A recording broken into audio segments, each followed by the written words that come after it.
के माध्यम से अपने दिल की बातों को आप लोगों को जो भी समय मिला उसमें आपने अपनी भड़ास को निकाला है। कई मीडिया के लोगों ने कहा है कि आप कैसे आंदोलन करेंगे, सरकार बहुत मजबूत है, बहुत ताकतवर है। तो हमने कहा कि आदिवासी भी ताकतवर है, कितना हो बड़ा शक्तिशाली हो, लेकिन वो आदिवासी से बड़ा शक्तिशाली नहीं हो सकता है।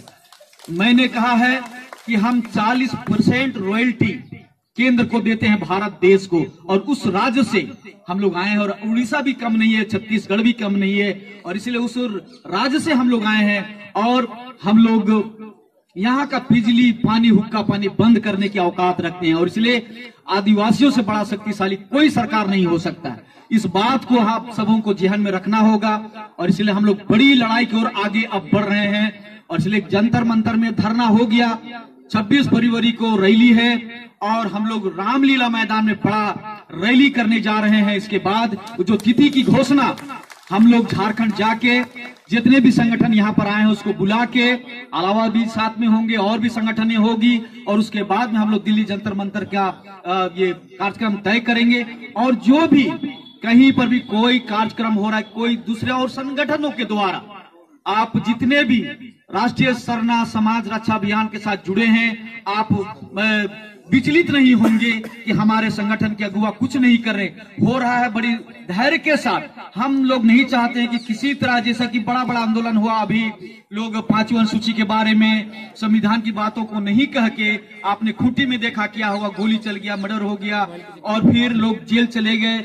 और आदिवासियों को कोई नहीं चाहता, क्यों कि हम लोग समृद्ध हैं, हम शक्तिशाली हैं, और इसलिए वो लोग चाहते हैं कि गाय और भैंसा के ऊपर में अंदर में आप लोग देखते होंगे शरीर में कौन सा चीज चिपका हुआ रहता है, उसे हम लोग सादरी भाषा में आठू कहते हैं, जो उसका खून चूसता रहता है। उसी तरह का हमारे शरीर में जो खून है, जो ताकत है, और ये जो परजीवी हैं हमारे खून को चूसना चाहते हैं, और इसीलिए ये लोग जिंदा हम ही से हैं और हम ही को खत्म करना चाहते हैं। तो जब आदिवासी खत्म होगा तो दुनिया ही खत्म हो जाएगा, क्योंकि आदिवासी प्रकृति की उपासना करने वाला है। और इसलिए कई विद्वानों ने कहा है, जिनके सांसों में प्रकृति जीवंत है, और जो स्वयं में प्रकृति को महसूस करता है, और जिनका इष्ट प्रकृति है, और वही अनादि है। इसलिए हम सभी सरना धर्मावलंबी जो प्रकृति के उपासक हैं, हम लोग बहुत जल्द झारखंड जाके घोषणा करने वाले हैं कि अगला रणनीति हमारा क्या होगा। आप लोग सभी संगठनों के साथ हम लोग बात कर रहे हैं, और बहुत सारी बातें हुई है। बस जो भी मीडिया चैनलों के माध्यम से सरकार को हम लोगों ने अपनी बातें रख दी है, चाहे आरएसएस की बात हो, प्रधानमंत्री की बात सरकार की, चाहे विपक्ष हो सत्ता, सभी सरकार के जितने भी नुमाइंदे हैं, जिन भी पार्टी में, सभी लोगों को मैंने हम लोग मीडिया के माध्यम से कहा है। और हम लोग कमजोर नहीं हैं, हम लोग उग्र और कानून को अपने हाथ में लेना नहीं चाहते।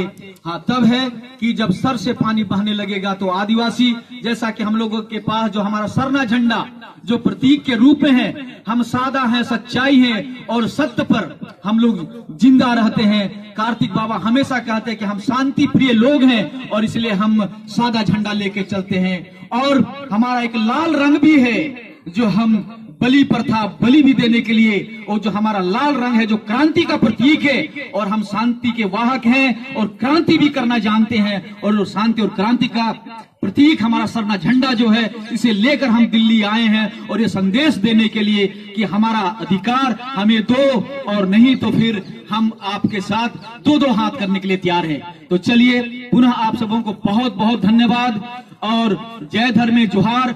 जितने भी प्रतिनिधि सभी यूपी से, बिहार से, झारखंड से, और हमारे असम से, छत्तीसगढ़ से, उड़ीसा से, जहां से भी आए सभी लोगों को, और खासकर दिल्ली सरना समाज के सभी अगुवा जनों को मैं बहुत बहुत धन्यवाद देता हूं कि उनका काफी सहयोग रहा है।